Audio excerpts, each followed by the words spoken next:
Hi, it's Steve. Today we'd like to show you how to change the circulation pump on your dishwasher. It's a really easy job. Let me show you how we do it. Now, to do this repair, we will need to remove the dishwasher completely from the cabinets. So the first thing we'll need to do is to disconnect power to the dishwasher. Locate the electrical panel, turn off the appropriate breaker, or remove the appropriate fuse. Now, once we've done that, we'll turn off the inlet water supply and disconnect it from the inlet valve on the dishwasher.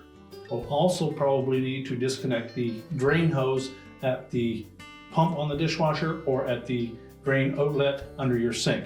And once we've done that, you can also remove the 2 screws that secure the dishwasher to the bottom of your countertop, and then we can pull that dishwasher out where we can do our repair. Now, once we had the inlet water line disconnected and the power disconnected, we pulled the dishwasher out of the cabinets, removed all of the dishes, and then we've laid it on its right-hand side so that we can access the bottom and the circulation pump. So our first step in replacing this part is to disconnect the wire harnesses. Simply depress the little locking tab and pull straight out on the harness. The harness connector in behind. The locking tab is located on the back side of that. Simply depress it and pull away from the motor. Now next we'll remove these 2 retaining screws that secure this horseshoe-shaped clamp.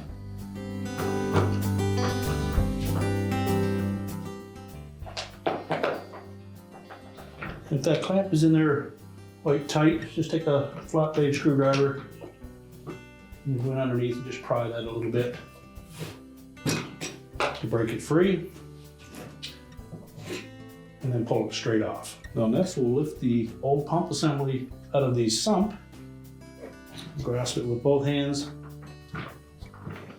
and just work it around until it comes free, and then we'll lift it out of that opening.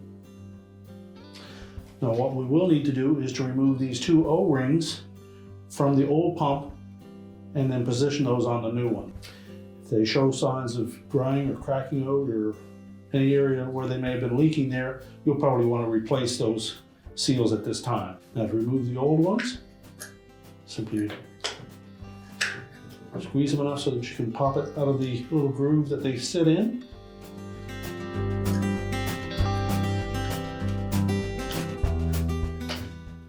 And then lift it off the old pump, and we can then discard that. Now we're ready to install those O-rings. We'll start with the large one.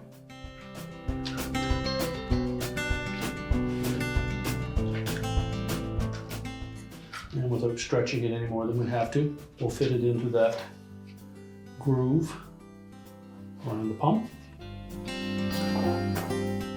Do the same with the smaller one.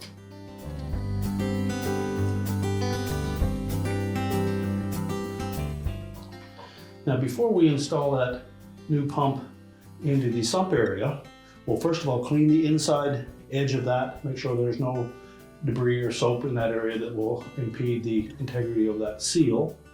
And we're also going to moisten those seals with just a little bit of soapy water. That will allow those to slide in easy and not curl out of their position. And the last thing we want to make sure of is you note that there's a little notch on the back side of that body that has to line up with this projection on the sump. This notch will straddle that little bump, otherwise that pump won't go all the way down into the opening.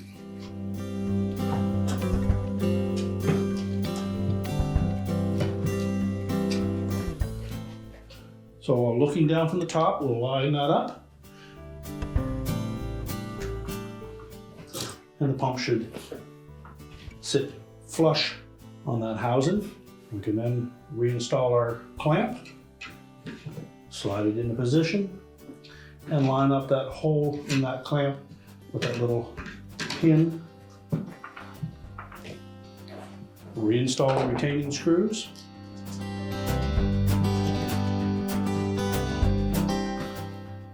Tighten those securely. And we'll reconnect the wire harnesses. Make sure that they're fully inserted and that the locking tabs engage.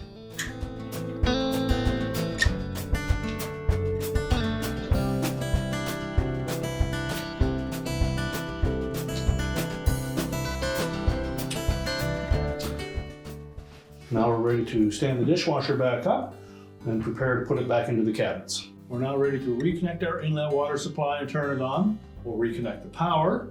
We'll also reconnect the drain hose to the outlet, and we'll push the dishwasher back into the cabinetry, attach it to the bottom of our countertop with the 2 mounting straps, and your repair is complete.